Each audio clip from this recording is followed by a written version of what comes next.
안녕하십니까?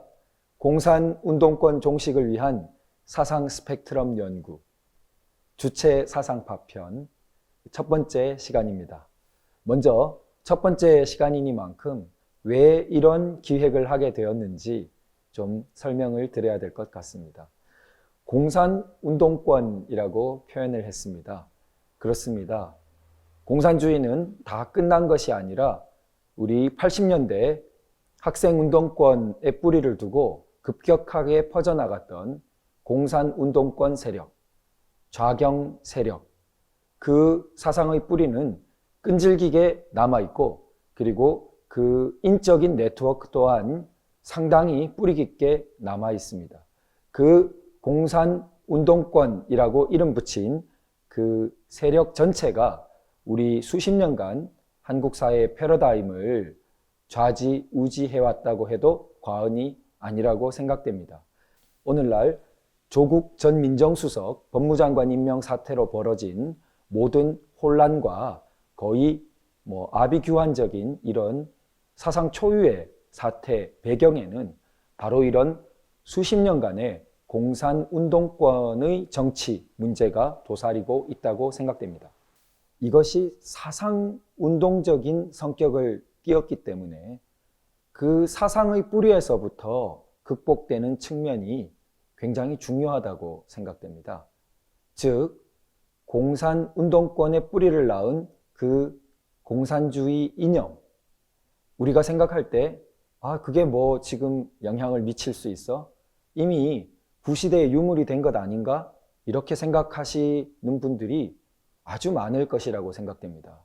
그러나 그렇게 간단하게 극복된 문제가 아니라는 것을 앞으로 많은 강의를 통해서 우리가 더 분명하게 알 수 있을 것이라고 생각합니다. 그 극복은, 그 종식은 현재 진행형이며 우리가 빨리 조만간 성취해야 하지만 아직은 그 문제의식조차 제대로 선명하게 정립되어 있지 못한 그러한 위태로운 국면이라고 생각됩니다. 그 중에 가장 큰 세력을 형성하고 있고 가장 심각한 문제를 제기하고 있는 주체 사상파 편을 먼저 다루게 되었습니다. 그리고 주체 사상파 다음에는 주로 정통 막스레닌주의를 표방했던 공산운동권, 당시 PD 계열, 민중민주 계열이라고 불렸던 계열에 대해서 다루고자 합니다. 자, 그럼 주체 사상파 부분을 먼저 다루게 되었는데요.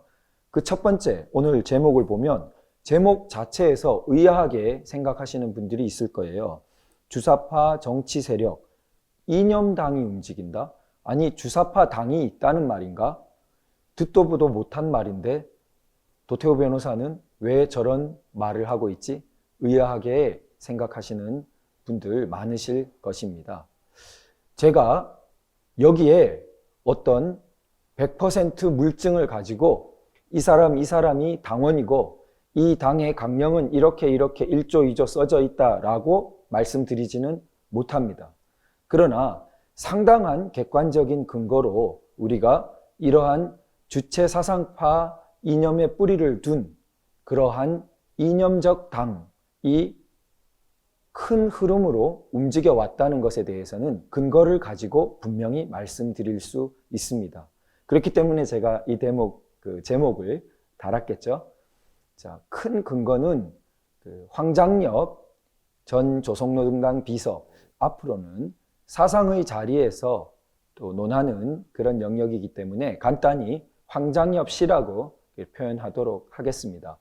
자, 황장엽 씨가 남긴 10권 이상의 저서 속에 상당히 그러한 객관적인 내용이 들어 있습니다. 그것을 단지 추측이 아니게 표현된 내용이 들어 있고 또 그러한 것을 바탕으로 정기적인 학습을 한 내용들도 다 책 속에 기록되어 있습니다. 그리고 그들이 황장엽 씨의 직접 텍스트 말고 자기들의 학습 교재로 공동체주의 연구라는 것을 만들어서 학습한 그런 것도 물적 근거로 남아 있습니다. 그리고 그들의 인적 네트워크도 상당히 근거 있게 추적될 수 있는 부분입니다. 이러한 것들을 토대로 우리가 하나의 공산운동권 이념으로부터 출발한 그러한 정치 네트워크, 그리고 그것이 당적인 요소를 띠고 있는 것, 그게 어떤 실체의 당인지 앞으로 텍스트를 통해서 보다 객관적으로 확인해 보겠습니다. 그것은 중국식 일당 독재를 지향하는 당이라고 볼 수 있습니다. 중국을 보면 자유민주 국가처럼 복수 정당제가 제대로 운영되고 있지 않지요. 공산당, 일당, 좋게 말해서 권위주의고 우리가 통상적인 의미에서 일당 독재 체제라고 부를 수 있겠죠. 그러한 사상적 모습을 띠고 있는 당입니다. 그것이 외부로 표방할 때는 그렇지 않게 표방할 수 있지만 공산주의 운동 흔히 표방할 때 통일전선 전술이라든지 자기들의 본질을 가리고 표방하는 경우가 많죠. 그렇게 외부로 표방하는 것은 다를 수 있지만 황장엽 씨의 텍스트와 그들의 학습 교재 그리고 여러 가지 활동들을 추적해 볼 때 충분히 그들이 지향하고 있는 것은 중국식 그러한 일당 체제의 국가라는 것을 지향하고 있다는 것을 알 수 있습니다. 지금 우리나라에서 주사파 정치 세력이 이념당으로서 추구할 때 가장 주요한 텍스트로 삼고 있는 것이 황장엽 씨의 사상, 황장엽 씨 주체 사상을 텍스트, 주요 텍스트로 해서 그들의 정치 네트워크, 이념당을 추구하고 있다라고 말씀드릴 수 있겠습니다. 저희가 주체 사상파라고 흔히 묶어서 부르는데요. 지금 이제 제가 표를 하나 보여드리겠습니다. 이 표에서 보듯이 주체 사상파 정치 세력은 단일하지 않고 세 계열, 세 가지 부류 정도로 나누어 보는 것이 좀 이해에 도움이 됩니다. 그렇게 보지 않으면 굉장히 헷갈리게 되기 쉽습니다. 그래서 세 가지 정도를 보면요. 가장 대표적으로 우선 구통진당 계열이 있습니다. 이석기, 이정희 이런 사람들이 대표적이죠. 자, 구통진당 계열은 거의 북한 김씨 3대의 주체 사상을 답습하고 있는 주체 사상파 계열이라고 보시면 간단히 정리될 수 있을 것 같습니다. 그래서 위헌 정당 해산 심판을 받기도 했죠. 그러나 끈질기게 이어서 또 다른 방식으로 조직을 해서 계속 활동하고 있는 것으로 보입니다. 두 번째 계열은 범민주당 계열이라고 제가 표현을 했는데요. 민주당이라는 그 정당에 대표적으로 포진하고 있고 기타 친여적인 정당들에 많이 들어가 있는 그런 계열로 보입니다. 이 계열은 학생운동 시절에 학생회장을 했다든지 공개적인 활동을 한 사람들이 많습니다. 그래서 일찍 제도권에 진출한 사람들이 많고요. 노무현 정부 시절에 진출한 사람들부터 그래서 일찍 이름을 알린 사람들이 많죠. 임종석 전 비서실장 그리고 이인영 현재 원내대표 등이 대표적인 인물로 이렇게 볼 수 있겠습니다. 우리가 조심해야 되는 것이 마지막 세 번째 계열입니다. 즉 보수를 표방하고 있는 그러한 주사파 계열이라고 제가 분류한 것입니다. 이 대목에서 의아하게 생각하시는 분들이 많이 있으실 거예요. 아니 주사파 정치 세력이면 어떻게 보수를 표방하고 여기에 들어와 있는 거냐. 보수를 표방한다고 제가 표현한 것을 다 그 사람들 전향한 거 아닌가? 이렇게 생각하시는 분들 많으실 겁니다. 그런데 공개적으로 자신의 주체사상파 활동을 반성하고 그리고 자유민주주의 원칙 그리고 우리 헌법 대표적으로 3조, 4조 대한민국 영토를 한반도 전체로 보는 그래서 북한을 자유통일의 대상으로 보는 그리고 4조에서 자유민주적 기본질서를 못 받고 있는 그래서 국가보안법 유지를 당연히 생각하는 이런 가치를 표방한 사람들 아닙니다. 보수를 표방하고 있지만 상당수 주체사상파 학생운동에 뿌리를 두고 있는 그러한 많은 제도권에 진출한 인물들, 바른미래당 굉장히 많은 사람들이 포함되어 있고 자유한국당에도 다수 포진하고 있습니다. 자, 이 사람들은 제가 말씀드린 방식으로 자유민주주의를 아주 전폭적으로 받아들이지 못했다는 것이 여러 가지 우리가 스펙트럼 혹은 우리 기준을 적용해 보면 검증이 되는 부분입니다. 자, 하태경 바른미래당 의원 등이 이제 대표적이라고 볼 수 있겠는데요. 이런 그 보수를 표방하고 있는 주체사상파 정치 세력, 이들이 현재 가장 제가 이 강의에서 역점을 두어서 우리가 문제 삼는 부분이고 그 지적이 필요한 세력이라고 볼 수 있습니다. 네, 이 세력이 가장 위험하다고 제가 말씀드리는 이유는 그 다른 두 세력에 비해서 가장 이론적으로 탄탄하고 그 네트워크가 따라서 하나의 정연한 그 정치 세력을 구성해서 보수 정치권을 장악하려는 단계까지 이르렀기 때문입니다.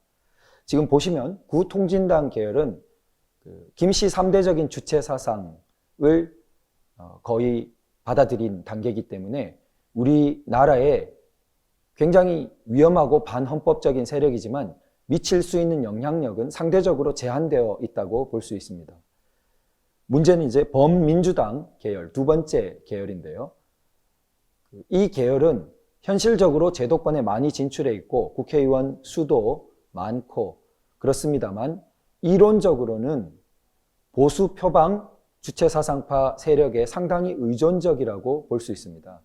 왜 그러냐 하면 주체사상파 이론에서 가장 대표적이라고 볼 수 있는 황장엽 씨와 긴밀한 관계를 가지고 있는 것도 세 번째 보수 표방 주체사상파 계열이고 또 그 이론을 받아들여서 자기들끼리 이론적인 그 스터디라든지 또 그걸 통한 조직 강화를 꾀한 것도 세 번째 계열이기 때문에 어떤 결정적인 국면에 이를 때마다 두 번째 계열은 이 세 번째 보수 표방 계열의 여러 가지로 정신적으로나 노선적으로 의존하게 되는 그런 모습을 볼 수 있습니다. 자, 그래서 지금 세 번째 보수 표방 주체 사상파 세력이 우리 사회에서 가장 위험하다는 그런 결론을 제가 말씀드릴 수 있고 이것이 현안의 그 조국 전 수석과 관련해서 작용을 하고 있습니다. 그래서 조국은 산호맹이라는 그 소수 과격 공산운동권 출신인데요. 이 산호맹은 주사파와 대립하던 당시 PD, 민중민주 계열에 보다 가깝다고 볼 수 있습니다. 지금 그 민중민주 계열의 대표적인 이론가 중 한 사람이었던 이진경 씨라는 사람조차 나서서 조국을 옹호하는 그런 사태에 이르렀습니다. 그래서 그 현상이 주체사상파 계열이 그 PD 계열, 비주사파 계열을 공격하고 비주사파 계열은 조국을 옹호하는 큰 틀에서는 그런 형상을 보이고 있습니다. 자, 여기서 확인을 해 보면은 이인영은 지금 여당 원내대표이기 때문에 조국을 옹호하는 데 나서고 있지만 임종석 전 비서실장 경우에는 한마디도 하고 있지 않지요. 그리고 하태경 의원으로 대표되는 보수표방 주체사상파 정치 세력은 조국을 공격하는데 아주 앞장서고 있습니다. 그러면 이렇게 조국을 공격함으로써 지금 보수표방 주체사상파 세력이 자신들이 보수 정치권 내에서 주도권을 잡아가려는 그러한 흐름을 우리가 볼 수 있습니다. 네, 그럼 이제 본격적으로 주사파 정치 세력, 이념당이 움직인다라는 첫 번째 부분을 말씀드리도록 하겠습니다. 주사파 정치 세력은 참 정치적으로 능숙합니다. 그래서 선전, 선동에도 능하고 그리고 조직에도 탁월합니다. 통일전선 전술도 잘하고요. 그래서 보수 정치권이 이들의 굉장히 농락당할 우려가 큽니다. 그렇기 때문에 지금 특히 예방주사 그리고 사상무장이 굉장히 필요하고 그들의 어떤 사상의 본질에 대해서 지적하는 것이 필요합니다. 그래서 제가 이 강의를 하게 되었고요. 특히 그들은 그 학생운동 때도 그랬지만 공개적인 영역과 비공개적인 영역을 구분합니다. 그래서 뭐 합법투쟁 영역과 비합법, 반합법 투쟁 영역을 구분하고 이런 식의 모습이죠. 따라서 자기들이 내부적으로 이념당을 구축하고 있더라도 바깥으로 이념당을 우리가 구축하고 있다고 말을 하지 않는 것이 이들의 자연스러운 생리인 거죠. 그러나 지금 그들의 객관적인 텍스트를 보면 이념당이 분명히 존재한다는 추측이 가능합니다. 그리고 그러한 조직적인 흐름 속에서 그들은 짧게 봐도 15년 이상을 움직여왔고 이제 그 때가 무르익어서 굉장히 본격화되었다. 그걸 자기들이 외곽에서 새로운 정당을 차려서 어떤 여러 가지 한국 정치를 장악하기보다 이러한 밑에 깔린 네트워크를 통해서 기존 보수 정치권을 흡수해버리는 것이 자기들의 원래 기획이라고 생각됩니다. 그게 훨씬 어떻게 보면 스마트한 방식이겠죠. 자, 그래서 우리가 황장엽 씨의 텍스트를 통해서 검증해 보겠습니다. 먼저 첫 번째 책으로 민주주의 정치 철학이라는 책을 살펴보도록 하겠습니다. 여기에 이념당 건설에 대해서 가장 많은 내용이 들어 있습니다. 자, 여기 어떻게 되어 있습니까? 자, 보편적인 민주주의 지도 이념이라고 하면서 자, 인류의 사상 통일을 이룩한다. 자, 벌써 막 이렇게 그 알레르기가 나는 분이 있으실 것 같은데요. 앞으로 우리가 주사파 이 강의를 하다 보면 수도 없이 나오는 말이 이런 인류, 사상 통일 이런 말이 막 나옵니다. 그리고 세계 민주화 운동 이 말도 수없이 나옵니다. 세계 민주화 운동. 그런데 제가 미리 말씀드리면 세계 공산화 운동이라고 보시면 거의 비슷합니다. 공산주의자들이 그 활동하던 단계에서 흔히 나오던 말이죠. 일국 공산화가 아니라 궁극적 목표는 세계 공산화다. 막 이런 식의. 이게 좀 변형된 말이에요. 세계 민주화 이렇게. 그래서 세계 민주화 운동을 이끌어 나갈. 이게 이제 세계 공산화 운동을 이끌어 나갈. 구조는 같고 워딩만 약간 변형된 것에 가깝습니다. 그래서 민주주의 이념당을 건설한다. 이게 레닌식 전위정당을 건설한다는 것과 굉장히 흡사합니다. 그래서 이것이 중대한 실천적 과업으로 제기된다라고 북한에서 쓰신 거냐? 아니에요. 대한민국에 오셔가지고 황장엽 씨가 공개적인 출판한 저서에서 이렇게 쓰고 있는 것입니다. 물론 이런 내용으로 긴밀한 사람들과 많은 스터디를 하고 공개 강의를 하고 이 모인 사람들과 그렇게 했던 것입니다. 자, 두 번째 한번 살펴보죠. 민주주의 이념당은 인민의 정치적 선봉대이다. 역시 레닌의 공산당, 전위정당 이론 냄새를 풍기는 그런 표현을 쓰고 있죠. 자, 그래서 결국 그러한 전체적인 구도를 봤을 때 전위정당적인 이념당 건설이 중요한 과업이고 그것이 세계 공산화에 버금가는 세계 민주화를 추진하는 중요 동력이라는 걸 말하고 있죠. 자, 다음 한번 내용을 보겠습니다. 그래서 이러한 이념당의 당원은 어때요? 이념을 자기의 생명과 같이 여기고 끝없이 거기에 충실해야 되고 당 조직을 자기 생명의 모체와 같이 귀중히 여기고 또한 당 조직에 끝없이 충실해야 된다고 스스럼 없이 쓰고 있어요. 거의 북한이죠. 북한식 구조가 그대로 들어와 있다고 볼 수 있을 것 같습니다. 이러한 말은 근데 민주주의 이념이라고 합니다. 우리가 아는 자유민주주의 이념을 자, 생명과 같이 여기고 그래요. 그건 또 뭐 어느 정도는 그럴 수 있다고 하죠. 끝없이 충실해야 된다. 뭐 그것도 수사적인 표현으로 어느 정도는 받아들일 수 있다고 해보죠. 그러나 자유민주주의 표방하는 당이라고 하더라도 그 당 조직을 자기 생명의 게다가 모체와 같이 귀중히 여기고 여기서부터 뭔가 자유민주주의하고는 약간 느낌이 이상하다는 생각이 들죠. 그리고 당 조직에 끝없이 충실. 아니 자유민주주의 정당이란 것은 생겨났다가 심지어는 없어지기도 하는 것이 자유민주주의 정당이죠. 그런 것이 자유민주주의 정당이에요. 그런데 생명의 모체와 같이 여기고 끝없이 충실해야 되고, 이건 벌써 자유민주주의 정당과는 달리 가고 있는 거죠. 바로 진정한 당은 인류의 사상 통일까지 말하는 이 이념당밖에 없는 겁니다. 이들은 아까 모두에 제가 말씀드린 것처럼 중국식 일당 체제를 생각하는 것이지, 사실은 다당제를 본질로 하는 자유민주주의 사상을 가진 것이 아닌 거죠. 자, 다음을 한번 봅니다. 당의 최종 주체는 전 세계 인민들, 전 인류이다. 이게 이제 공산당 이론 같으면은 뭐 노동 계급 이런 식으로 했을 텐데, 황장엽 주체 사상의 특징으로 자꾸 인류를 끌어들입니다. 그래서 당의 최종 주체가 아주 추상적이고 포괄적인 전 인류라고 표현을 합니다. 이것도 자유민주 정당으로서는 이상한 거예요. 자유민주주의 정당은 하나의 자유민주 헌법과 자유민주 국가를 단위로 활동하기 때문에 그 최종 주체가 국민이다까지는 말할 수 있을지 모르지만 인류다 이렇게 되면 이상한 거예요. 그런데 이 이념이 세계 공산주의 표방하던 그런 뿌리를 두고 있는 이념이기 때문에 주체가 전 인류다 막 이런 식의 말이 나오게 되는 거죠. 또 다음을 보시죠. 인류의 운명을 대표하는 선봉대다 이렇게 표현해요. 자, 점점 더 우리가 알고 있는 정당과 너무 느낌이 다르죠.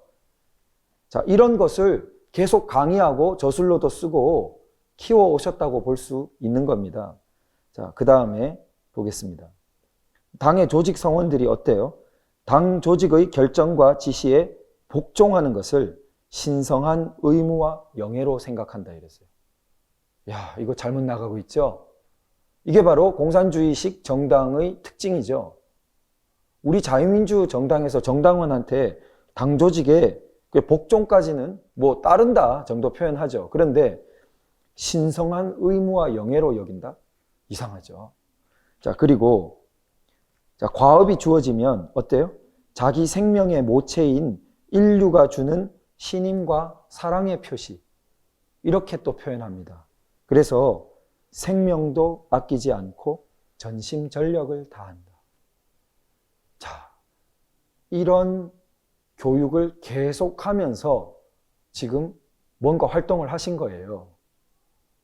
자, 이게 황장엽 씨 개인으로는 그게 자유민주주의 우리 대한민국과 모순되지 않고 또 북한을 해방시키는 것과 모순되지 않는다고 여겼을지 모르지만 그건 자유민주주의에 대한 이해의 부족에서 오는 것이기 십상입니다. 자, 그 다음 한번 보죠. 인간은 어때요? 자, 철학화되고 과학화되고 도덕화된 민주주의 사상을 지니게 됨으로써 어떻습니까? 인류의 끝없는 발전을 위하여 서로 돕고 사랑하면서 끝없이 행복하고 보람 있는 삶을 누리게 될 것이다. 자, 이념당이 목표로 하고 있는 모습이 이렇게 서술돼요. 공산주의가 말하는 유토피아적인 미래하고 너무나 닮아 있죠. 자, 아주 추상적이고 낭만적으로 서술되어 있습니다. 서로 돕고 사랑한다. 그리고 끝없이 행복하다. 사람이 끝없이 행복하다. 거의 이 지상의 삶이 아니죠. 게다가 몇몇 사람도 아니고 전 인류가 끝없이 행복하다. 그 어떻게 지상의 모습이라고 볼 수 있을까요? 지상의 천국을 가져오려는 사람들은 결국 지옥으로 가는 길을 예비했다는 유명한 말이 있죠. 자, 그 다음 보죠. 조직 생활에서 당내 지휘 체계를 확고히 수립하는 것. 이것도 반대 국면으로 갑자기 엄혹해집니다. 공산주의 이 계열의 특징이죠. 그러면서 어때요? 통일적인 지휘에 복종하는 조직 규율을 확립하는 문제가 있다. 그래서 당내 조직 규율 문제로 또 돌아옵니다. 아까 전에 어떻게 돼요? 복종하고 생명을 바쳐서까지 막 이런 표현이 나오는 거죠. 뭐 제가 황장엽 씨 텍스트를 가지고 좀 어느 정도 비판적인 말씀을 드리니까 한편으로는 네가 무슨 철학 전공자도 아니고 무슨 자격으로 그래도 상당히 철학 전공자이고 북한에서 뭐 국가 철학을 대표하던 사람인데 함부로 말할 수 있느냐 이런 의문을 가지신 분도 있을 것 같습니다. 근데 저는 이렇게 생각합니다. 제가 개인적으로는 황장엽 씨에게 많이 못 미칠 것입니다. 개인적인 역량이. 그런데 크게 다른 것이 저는 자유민주 대한민국에서 다행히 태어나서 그러한 많은 책들에 대해서 열려있고 또 많은 책들을 읽으시고 다양한 그런 경험과 사상을 흡수할 수 있었던 교수님을 비롯한 많은 분들과 배우고 이야기를 나누고 토론을 하면서 지금 수십 년을 지내올 수 있었던 것입니다. 저 이런 환경 때문에 황장엽 씨와는 비교할 수 없이 유리한 위치에 서게 되었다고 생각됩니다. 바로 그런 이유로 저는 황장엽 씨가 표출해 놓은 여러 가지 것들이 얼마나 제한적이고 편협하고 세계 보편적인, 세계에 아주 열려있는 어떤 시각에서 보면 굉장히 엉뚱하게 보이는 말도 많거든요. 사실 이런 국제적으로 많은 텍스트를 봤다고 전제하면요. 이제 그런 환경의 차이에서 제가 말씀드릴 수 있다고 생각합니다. 그렇다면 다른 한편으로는 같은 이런 자유 대한민국의 환경을 누리고서 주체 사상파, 황장엽 씨 사상을 아주 대단한 것으로 받들면서 정치 네트워크를 유지한다는 것에 심각한 문제점을 지적할 수 있을 것 같아요. 그리고 우리 사회가 그런 네트워크에 의해서 이만큼이나 휘둘리고 있다는 것이 우리 사회의 굉장한 취약점을 보이고 있는 것이라 생각됩니다. 그러나 그 취약점은 노력하면 상당히 빠른 시간에 극복할 수 있다고 생각됩니다. 우리 기본적인 자유체제의 유리함이 있다고 생각됩니다. 그래서 제가 이 강의를 특별히 하는 것이겠고요. 자, 우리 지금 황장엽의 마지막 대화라는 책을 한번 표지를 보시죠. 여기에 중요한 내용이 소개되어 있습니다. 바로 제가 이념당이 움직인다고 했을 때 그 핵심 인물들로 추정되는 사람들이 여기 써져 있는 거예요. 거기 한번 보시죠. 이름이 구체적으로 거론되어 있어요. 그래서 정례적 강의 및 토론 외에도 김영환, 한기홍, 홍진표, 최홍재, 이광백, 허현준, 하태경 씨 등을 비롯한 핵심 그룹 100여 명이 중심이 되어 정기적인 강의 토론이 비공개로 진행되었다. 이게 한두 달 한 것이 아닌 겁니다. 적어도 수년 이상 이게 전개된 것입니다. 이들이 황장엽 씨가 말하고 있는 이념당의 핵심을 이루고 있는 사람들로 여겨집니다. 객관적인 근거가 있는 것이죠. 텍스트와 지금 이름들로 봤을 때. 자, 그럼 그 이름들이 심각한 것은요. 여기에 거론된 하태경 씨는 바른미래당 의원이죠. 자, 최홍재 씨는 바른미래당 당협위원장으로 활동한 사람이고요. 그리고 허현준, 이광백, 자, 이런 분들을 보면 허현준 씨는 자유한국당 쪽에 속해서 박근혜 대통령 비서실에서 일하기도 했었죠. 그리고 이광백 씨는 탈북자 사회 그리고 시민단체와 광범위한 연계를 데일리 NK 대표 등을 맡으면서 갖고 있습니다.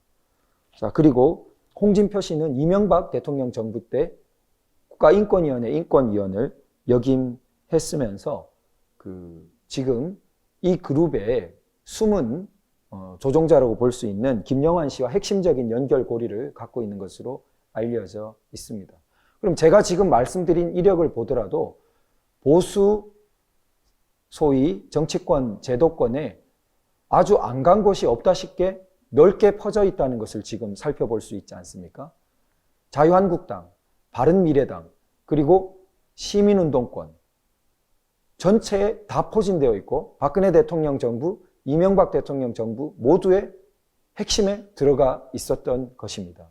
그렇게 준비해 오다가 지금 그 가장 중심 인물격인 김영환 씨가 자유한국당 입당하면서 본격적인 활동까지 시도하고 있는 그런 단계까지 온 것입니다. 이제 사회역사관이라는 그 책에 같은 내용들이 나오고 있는 것을 확인해 보겠습니다. 자, 거기에 보면 지금 사회역사관 462페이지 정도인데요. 거기에 혁명을 위해 몸바쳐 싸울 각오가 확고한 사람들로 영도 핵심을 조직해야 된다. 자, 그러면 위에서 거론된 그런 핵심 인물들이 바로 이런 사람들이 될 후보 가능성이 높은 사람들이죠. 그리고 그들은 어떻습니까? 5명도 좋고 10명도 좋을 것인데 핵심 성원들은 일심동체가 되어 혁명 사업을 위해 한 생을 바쳐 나가야 할 귀중한 혁명 동지들이다. 마음이 답답하죠. 80년대 운동권적인 참 전형적인 용어입니다. 한 생을 바쳐, 북한식 용어죠. 혁명 동지들. 그래서 거기에는 어떻습니까? 완전한 의견 일치 원칙이 지배하고, 그리고 대중을 의식화해야 된다. 의식화. 운동권 많이 듣던 용어죠. 그래서 선진 분자들을 혁명 조직에 결속시키기 위한 조직 사업을 전개해 나가야 된다. 지금 의식화라는 말도 그렇지만 앞으로 보면 인간 개조라는 말이 거침없이 쓰입니다. 그 말 들으면 저는 들을 때마다 불편합니다. 인간을 개조한다. 그럼 개조하는 사람이 있고 개조당하는 사람이 있는 거 아닙니까? 의식화라는 것도 그렇죠. 의식화를 당하는 사람이 있고 의식화를 시키는 사람이 있는 거죠. 당하는 사람은 뭡니까? 도대체. 그러니까 자기가 당하는 사람 입장이라면은 의식화, 또 인간 개조 이런 말을 쉽게 할 수 없을 것 같아요. 개조 당하고 싶은 사람이 있을까요? 자, 자기가 너무나 대상으로 수단으로 취급되고 있는 것 아니겠습니까? 자, 이들이 그 황장엽 씨의 사상이 복수 정당, 이 다원성을 핵심 원리로 하는 자유민주 그 사상에 이르지 못했다는 것을 보여주는 그 예를 들면서 오늘 강의를 마치고자 합니다. 인간중심 철학 원론이라는 책인데요. 이 책 497페이지에 이렇게 써져 있습니다. 여당과 야당의 차별을 철폐해야 한다. 아니, 놀라운 말이죠. 결국 당이 없게 만들자는 겁니다. 그러면은 자기들의 이념당을 없애자는 말은 하지 않았죠. 남는 것은 소위 민주주의 이념당, 세계 민주화, 세계 공산화에 가까운 그 이념당밖에 남지 않고 나머지 당은 모두 철폐하자는 말이 되는 겁니다. 자, 이게 일당 독재 체제가 아니면 뭐가 일당 독재 체제입니까? 중국식 일당 체제에 접근하는 것이죠. 공산당이 국가기관 전체를 좌지우지하는, 결국 이념당만이 강한 조직으로 존재하고 나머지는 정치 세력화될 수 없는 거죠. 정당이 없는 거니까요. 이런 말을 공개적인 책에 해놓았고 수없이 강의에서 이야기한 것입니다. 한 번이 아니라는 것을 다른 책을 통해서 확인해 보겠습니다. 처음에 말씀드렸던 민주주의 정치 철학 책에도 같은 내용이 나오고 있습니다. 여당과 야당의 차별을 없애고 이렇게 뭐 다 그 당이 없도록 해서 국회의원을 한다라는 내용이 나오고 있습니다. 제가 2개만 말씀드렸지만 더 꼼꼼히 찾아본다면 그 황장엽 씨의 다른 텍스트에도 이 내용이 거듭 나와 있을 것으로 생각됩니다. 그래서 일당 체제를 속으로는 지향하는 위험한 그 주체 사상파에 뿌리를 둔 그 이념당 세력이 이미 황장엽 시대부터 그 어떤 가동이 되어서 지금 벌써 10여 년간 그 진화를 거듭해서 마침내 그 어떤 머리라고 할 수 있는 김영환 씨가 자유한국당, 보수정당의 어떤 뭐 본류라고 할 수 있죠. 거기에 입당 신청을 할 만큼, 그건 결국 보수정당, 보수정치권 전체를 자기들이 장악하겠다는 그런 그 시도의 어떤 본격 신호탄으로 여겨집니다. 그런 사태에 이르렀기 때문에 제가 그 위험성을 지적하면서 특별히 주체사상파 그 강의를 진행하게 된 것입니다. 앞으로 그 남은 9개 강의에서 차례차례 그들의 민주주의관의 문제점, 자유민주 체제가 아닌 것, 또 그들의 사람 중심이라는 구호가 가진 그 심각한 위험성, 여러 가지 많은 그 주제들에 대해서 그 깊이 분석하고 철저하고 상세히 검증하도록 그렇게 하겠습니다. 부족한 강의를 끝까지 들어주셔서 감사합니다.